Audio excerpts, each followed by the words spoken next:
നമ്മൾ എപ്പോഴും വിചാരിക്കില്ലേ ഈ ടോപ്പേഴ്സിനൊക്കെ എങ്ങനെയാണ് ഇത്ര നല്ല മാർക്കൊക്കെ കിട്ടുന്നത്?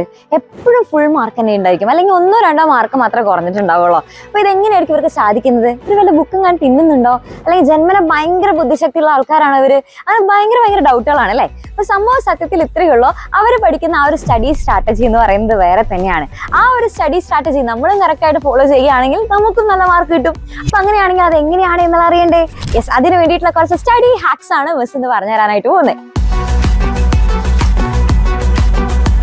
നമ്മുടെ ഒന്നാമത്തെ സ്റ്റഡി ഹാക്കാണ് ജസ്റ്റ് 2 minutes. നമുക്ക് എപ്പോഴും പഠിക്കുക എന്ന് വെച്ച് കഴിഞ്ഞാൽ അത് തുടക്കം കിട്ടാനാണ് പ്രയാസം അല്ലേ? പഠിക്കാൻ ഇരിക്കുക എന്ന് വെച്ച് കഴിഞ്ഞാൽ ഭയങ്കര ബുദ്ധിമുട്ടാണ് അല്ലേ? ഒന്ന് തുടങ്ങി കെട്ടിക്കഴിഞ്ഞാൽ പിന്നെ അവിടെ അങ്ങോട്ട് പൊക്കോളും. അപ്പം നമ്മൾ ഇങ്ങനെ ആലോചിക്കുക, നമുക്ക് പഠിക്കാൻ ഭയങ്കര ബോറടിച്ചിരിക്കുന്ന സമയത്ത്, പഠിക്കാൻ തീരെ തോന്നുന്നില്ല എന്ന് തോന്നുന്ന സമയങ്ങളിൽ നമ്മൾ എന്ത് ചെയ്യുക? ജസ്റ്റ് 2 minute മാത്രമേ ഞാൻ പഠിക്കാൻ ഇരിക്കുന്നുള്ളൂ എന്ന് വിചാരിച്ച് എന്ത് ചെയ്യുക? സ്റ്റാർട്ടിങ് തന്നെ ജസ്റ്റ് ഒന്ന് തുടങ്ങി വയ്ക്കാം. തുടങ്ങി കഴിഞ്ഞാൽ പിന്നെ അവിടെ അങ്ങോട്ട് നമ്മൾ പഠിച്ചു പൊക്കോളും. ഓക്കെ, അപ്പം ഇങ്ങനെ ആലോചിച്ചാൽ മതി. ജസ്റ്റ് 2 minute തുടങ്ങുന്നുള്ളൂ, അടിപൊളിയായിട്ട് പഠിക്കാം. രണ്ടാമത്തെ കാര്യമാണ് ക്രിയേറ്റ് എ സ്റ്റഡി സ്പേസ്. അതായത് നമ്മൾ പഠിക്കുന്ന സമയത്ത് വലിയൊരു റൂം വേണം എന്നുള്ളതൊന്നും അല്ല മിസ് പറയുന്നത്. പഠിക്കുന്നത് നമ്മളിപ്പോൾ ഏതെങ്കിലും ഒരു വീടിൻ്റെ ഒരു ചെറിയൊരു മൂലയ്ക്കായാലും ഒരു കുഴപ്പമില്ല, പക്ഷെ നല്ല നീറ്റ് ആൻഡ് ക്ലീൻ ആയിട്ടുള്ള സ്ഥലത്ത് വേണം പോയിട്ട് പഠിക്കാനായിട്ട്. മാത്രമല്ല അധികം ബഹളമൊന്നും ഇല്ലാത്ത, കുറേ ആൾക്കാരൊന്നും ചുറ്റിനില്ലാത്ത അങ്ങനെ ഒരു സ്ഥലത്ത് പോയിട്ട് വേണം നിങ്ങൾ പഠിക്കാനായിട്ട്. അപ്പോൾ അതാകുമ്പോൾ നമുക്ക് അധികം ഡിസ്ട്രാക്ഷൻസ് ഒന്നും ഉണ്ടാവില്ല. പിന്നെ അതേപോലെ നമുക്ക് ആവശ്യമുള്ള സാധനങ്ങൾ, ഇപ്പോൾ പെന്ന്, പെൻസില്, അല്ലെങ്കിൽ നമുക്ക് ആവശ്യമുള്ള ബുക്ക്, സ്റ്റിക്കി നോട്ട്സ്, ഇങ്ങനെയുള്ള സാധനങ്ങളൊക്കെ കറക്റ്റ് നമ്മുടെ തൊട്ടടുത്ത് തന്നെ കിട്ടുന്ന തരത്തിൽ നമ്മൾ വെക്കണം. പിന്നെ അതേപോലെ തന്നെ നമുക്ക് വിശക്കുമല്ലോ ഇടയിൽ, പഠിക്കുന്ന സമയത്ത് നമുക്ക് ഇടയ്ക്കിടയ്ക്ക് വിശപ്പ് വരും. അപ്പോൾ എന്ത് ചെയ്യുക? നമുക്ക് ആവശ്യമുള്ള എന്തെങ്കിലും സ്നാക്സോ അല്ലെങ്കിൽ ചെറിയ ഫ്രൂട്ട്സ് ഒക്കെ കട്ട് ചെയ്തിട്ടോ ഒക്കെ എന്ത് ചെയ്യുക? ഇതേപോലെ നമ്മുടെ തൊട്ടടുത്ത് തന്നെ വെക്കുക. അതാകുമ്പോൾ വിശക്കുന്ന സമയത്ത് നമുക്ക് ഇടയ്ക്കിടയ്ക്ക് ബ്രേക്ക് എടുത്ത് അടുക്കളയിൽ പോകേണ്ട ആവശ്യമൊന്നും വരില്ല. നമുക്ക് ആവശ്യമുള്ള സാധനങ്ങൾ വേഗം നമുക്ക് എടുക്കാനായിട്ട് സാധിക്കും. ഇനി മൂന്നാമത്തെ ഹാക്ക് എന്താണെന്ന് വെച്ച് കഴിഞ്ഞാൽ എക്സ്പ്ലെയിൻ ഇൻ സിമ്പിൾ ടേംസ്. അതായത് നമ്മളൊരു ടോപ്പിക്ക് പഠിച്ചു, ആ ടോപ്പിക്ക് പഠിച്ചു കഴിഞ്ഞാൽ നമുക്ക് മറ്റൊരാൾക്ക് അത് വളരെ സിമ്പിൾ ആയിട്ടുള്ള ലാംഗ്വേജിൽ നമുക്ക് മനസ്സിലാക്കി കൊടുക്കാനായിട്ട് സാധിക്കണം. അങ്ങനെ നമുക്ക് സാധിക്കുന്നുണ്ട് എന്നാണെന്നുണ്ടെങ്കിൽ നമ്മൾ ആ ടോപ്പിക്ക് നല്ല അടിപൊളിയായിട്ട് പഠിച്ചു എന്നാണ് അതിൻ്റെ അർത്ഥം. അതായത് വലിയ നമ്മുടെ ടെക്സ്റ്റ് ബുക്കിലുള്ള ലാംഗ്വേജസ് ഒന്നും തന്നെ വേണമെന്നില്ല. ആ ടോപ്പിക്ക് നമ്മൾ പഠിച്ചതിന് ശേഷം നമുക്ക് മനസ്സിലായത് എന്താണോ ആ മനസ്സിലായ കാര്യം നമ്മുടേതായിട്ടുള്ള ലാംഗ്വേജിൽ ജസ്റ്റ് ഒന്ന് പറഞ്ഞു കൊടുത്താൽ മാത്രം മതി. അത് നമുക്ക് ഇഷ്ടമുള്ള ആൾക്കാർക്ക് പറഞ്ഞു കൊടുക്കാം, നമ്മുടെ ചുറ്റിനുള്ള നമ്മുടെ ഫ്രണ്ട്സിനോട് പറഞ്ഞു കൊടുക്കാം, അല്ലെങ്കിൽ ഫ്രണ്ട്സ് ഒന്നും കിട്ടിയില്ല എന്നുണ്ടെങ്കിൽ നമ്മുടെ വീട്ടിലുള്ള പട്ടിക്കുട്ടിക്ക് പറഞ്ഞു കൊടുക്കാം, അല്ലെങ്കിൽ നമ്മുടെ ചുറ്റിനിപ്പോൾ കാണുന്ന കോഴിയോ താറാവോ എന്തിനാന്ന് വെച്ച് കഴിഞ്ഞാൽ നമുക്ക് പറഞ്ഞു കൊടുക്കാനായിട്ട് സാധിക്കും. ഇനി ഇതൊന്നും കിട്ടിയില്ല എന്നുണ്ടെങ്കിൽ ജസ്റ്റ് നമ്മുടെ മിററിന്റെ അടുത്ത് പോവാം. മിററിന്റെ അടുത്ത് പോയിട്ട് നമുക്ക് നമ്മളോട് തന്നെ പറഞ്ഞു കൊടുക്കാനായിട്ട് സാധിക്കും. അങ്ങനെ മറ്റൊരാൾക്ക് പഠിപ്പിച്ചു കൊടുക്കുന്നതിലൂടെ നമുക്ക് ഏറ്റവും കൂടുതൽ ആ ടോപ്പിക്ക് നല്ലോണം തറവായിട്ട് തന്നെ മനസ്സിലാക്കി എടുക്കാനായിട്ട് സാധിക്കും. ഇനി നാലാമത്തെ ഹാക്കാണ് ആക്റ്റീവ് റീകോൾ. അതായത് നമ്മളിപ്പോൾ ഒരു ടോപ്പിക്ക് പഠിച്ചു, ആ ഒരു ടോപ്പിക്ക് പഠിച്ചു കഴിഞ്ഞതിന് ശേഷം ബുക്ക് ഇങ്ങോട്ട് അടച്ചു വയ്ക്കുക. അങ്ങനെ നമുക്ക് പഠിച്ച കാര്യങ്ങൾ എന്തൊക്കെയാണ് എന്നുള്ളത് ബുക്ക് നോക്കാതെ സ്വന്തമായിട്ട് തന്നെ നമ്മൾ ഓർത്തെടുക്കുക. ഇതാണ് നമ്മുടെ ആക്റ്റീവ് റീകോൾ എന്ന് പറയുന്നത്. ഇങ്ങനെ ചെയ്തു കഴിഞ്ഞാൽ നമുക്ക് ആ ഒരു ടോപ്പിക്ക് നല്ലോണം മനസ്സിലാക്കി എടുക്കാനായിട്ട് സാധിക്കും. ഇനി അത് നമുക്ക് വീണ്ടും ഓർത്തെടുക്കാനായിട്ട് സാധിക്കുന്നില്ല എന്നാണെന്നുണ്ടെങ്കിൽ പഠിച്ചതിൽ എന്തോ ഒരു കുഴപ്പമുണ്ട്. അപ്പം എന്ത് ചെയ്യുക? വീണ്ടും ഒന്നും കൂടി എടുക്കുക, നന്നായിട്ട് പഠിക്കാം.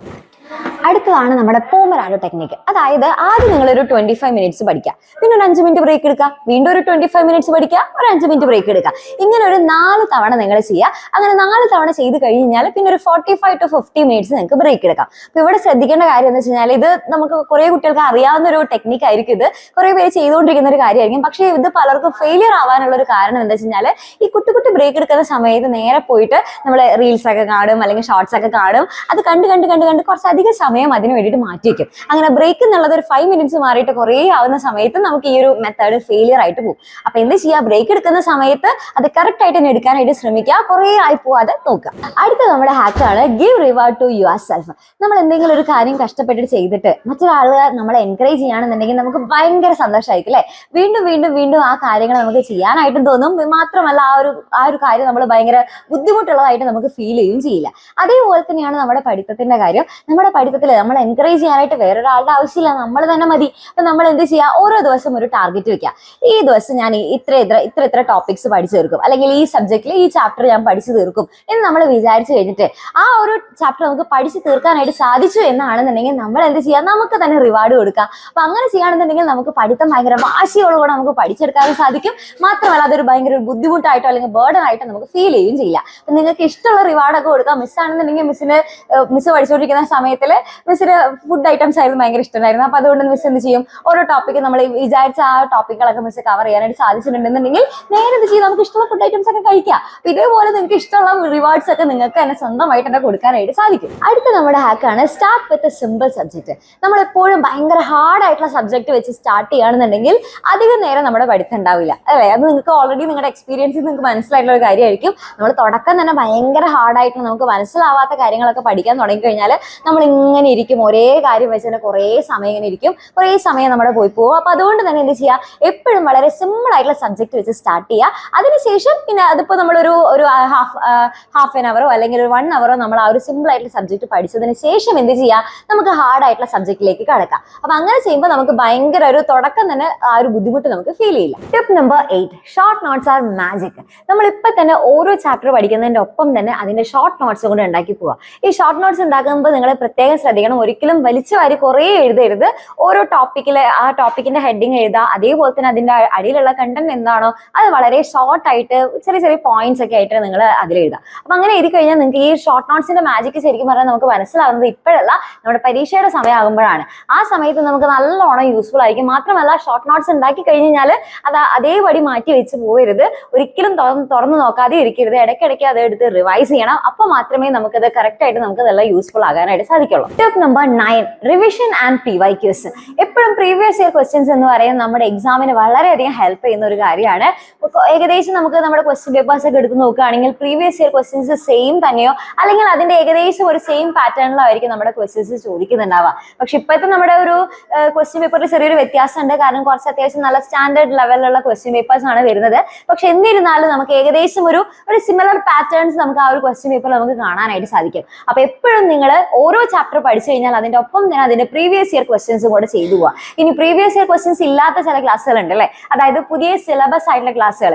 അപ്പൊ അങ്ങനെയുള്ള ക്ലാസ്സുകളാണെന്നുണ്ടെങ്കിൽ നിങ്ങൾ ചെയ്യേണ്ട കാര്യം എന്ന് വെച്ചാൽ മോർ ക്വസ്റ്റ്യൻസ് പ്രാക്ടീസ് ചെയ്യുക. അതായത് എത്രത്തോളം ക്വസ്റ്റ്യൻസ് പ്രാക്ടീസ് ചെയ്യുന്നു അത്രത്തോളം നിങ്ങൾക്ക് ആ ഒരു ചാപ്റ്റർ നന്നായിട്ട് മനസ്സിലാക്കി എടുക്കാനായിട്ട് സാധിക്കും. അപ്പോൾ ഈ ക്വസ്റ്റ്യൻസും അതേപോലെ പ്രീവിയസ് ഇയർ ക്വസ്റ്റ്യൻസ് ഒക്കെ എവിടുന്ന കിട്ടുക എന്ന് ആലോചിച്ചിട്ട് ഒരിക്കലും ടെൻഷൻ അടിക്കേണ്ട ആവശ്യമില്ല.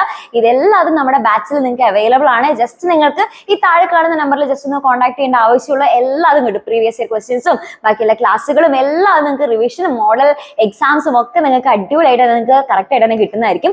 ഇനി റിവിഷന്റെ കാര്യം, ഈ റിവിഷൻ വളരെയധികം ഇമ്പോർട്ടന്റ് ആണ്. കുറേ ചാപ്റ്റേഴ്സ് നമുക്ക് ഇപ്പോൾ പെൻഡിങ് ആയിട്ടുണ്ടാവും അല്ലേ. അപ്പൊ ഈ പെൻഡിങ് ആയിട്ടുള്ള ചാപ്റ്റേഴ്സ് ഒക്കെ നിങ്ങൾ എന്ത് ചെയ്യുക, ഓരോ ദിവസം ഒരു 1 അവർ അതിനു വേണ്ടി മാറ്റി വെക്കുക. അങ്ങനെ നമ്മൾ ഓരോ ദിവസം 1 അവറിൽ നമുക്ക് ഈ പെൻഡിങ് ആയിട്ടുള്ള ചാപ്റ്റേഴ്സ് ഒക്കെ പഠിച്ചു തീർക്കുക. കാരണം ഇത് എന്തുകൊണ്ടാണ് ഇങ്ങനെ പറയാൻ കാരണം വെച്ചാൽ നമുക്ക് ഒരിക്കലും ഹോളിഡേയ്സിൽ പഠിക്കാം എന്ന് പറഞ്ഞിട്ട് മാറ്റി വെക്കാനായിട്ട് സാധിക്കില്ല.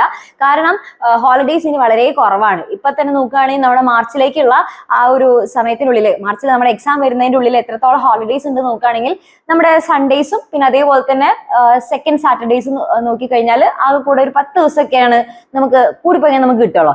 ഇതിൽ നമുക്ക് ബാക്കി എല്ലാ ദിവസവും വർക്കിംഗ് ഡേയ്സ് ആണ് വരുന്നത്. ഈവൻ നമ്മുടെ റിപ്പബ്ലിക് ഡേ വരുന്നത് വരെ ഒരു സൺഡേ ആണ്. അപ്പൊ അതുകൊണ്ട് തന്നെ നമുക്ക് അധികം ഹോളിഡേയ്സ് ഒന്നും ഇല്ല. അപ്പൊ ഓരോ ദിവസം എന്ത് ചെയ്യുക, ഓരോ ദിവസം ഒരു 1 അവർ നമുക്ക് ഇതുവരെ പഠിക്കാതെ പെൻഡിങ് ആയിട്ട് കിടക്കുന്ന പോർഷൻസിനൊക്കെ വേണ്ടിയിട്ട് മാറ്റി വെക്കാം. ഓക്കെ, പിന്നെ അതേപോലെ ഓരോ വീക്കിലും പഠിച്ച കാര്യങ്ങൾ അതേ വീക്കെൻഡിൽ തന്നെ കറക്റ്റ് ആയിട്ട് തന്നെ റിവൈസ് ചെയ്തു പോവുക. കൂടുതലും ഷോർട്ട് നോട്ട്സ് റിവൈസ് ചെയ്യുക. ഇങ്ങനെയൊക്കെ ചെയ്തു കഴിഞ്ഞാൽ എൻ്റെ കുട്ടികൾക്ക് നമ്മുടെ എക്സാം ആകുമ്പോഴേക്കും കറക്റ്റ് ആയിട്ട് തന്നെ എല്ലാ പോർഷൻസും കവർ ചെയ്യാൻ സാധിക്കും. അടിപൊളിയായിട്ട് നല്ല കോൺഫിഡന്റ് ആയിട്ട് തന്നെ എക്സാം എഴുതാനായിട്ട് സാധിക്കും. ലാസ്റ്റ് ആൻഡ് ഫൈനൽ ടിപ്പ്, നന്നായിട്ട് ഉറങ്ങുക, നന്നായിട്ട് ഭക്ഷണം കഴിക്കുക. ഉറക്കം എന്ന് പറയുന്നത് വളരെയധികം മസ്റ്റാണ്. ഒരിക്കലും ഉറക്കം കളഞ്ഞിട്ടുള്ള പഠിത്തം ഒന്നും നമുക്ക് ആവശ്യമില്ല. ഓരോ ദിവസവും ഒരു 6 മണിക്കൂറെങ്കിലും മിനിമം നന്നായിട്ട് ഉറങ്ങിയിട്ടുണ്ടായിരിക്കണം. അതുപോലെ ഭക്ഷണവും നന്നായിട്ട് കഴിക്കണം. നന്നായിട്ട് നല്ല ഫ്രൂട്ട്സുകളോ അല്ലെങ്കിൽ നല്ല ഇലക്കറികളോ ഒക്കെ നമ്മുടെ ഭക്ഷണത്തിൽ ഇൻക്ലൂഡ് ചെയ്യണം. ഇതൊക്കെ കഴിച്ചു കഴിഞ്ഞാൽ മാത്രമേ നമുക്ക് നന്നായിട്ട് കോൺസെൻട്രേറ്റ് ചെയ്യാൻ സാധിക്കുള്ളൂ. നല്ലോണം ഉന്മേഷത്തോടു കൂടെ നമുക്ക് പഠിച്ചെടുക്കാനും സാധിക്കുള്ളൂ. അപ്പൊ നന്നായിട്ട് തന്നെ നല്ല ക്ഷീണമൊന്നും ഇല്ലാതെ അടിപൊളിയായിട്ട് പഠിക്കണം എന്നുണ്ടെങ്കിൽ ഇതേ കാര്യങ്ങളൊക്കെ എന്ത് ചെയ്യുക, കറക്റ്റ് ആയിട്ട് തന്നെ ഫോളോ ചെയ്യാം. ഓക്കെ.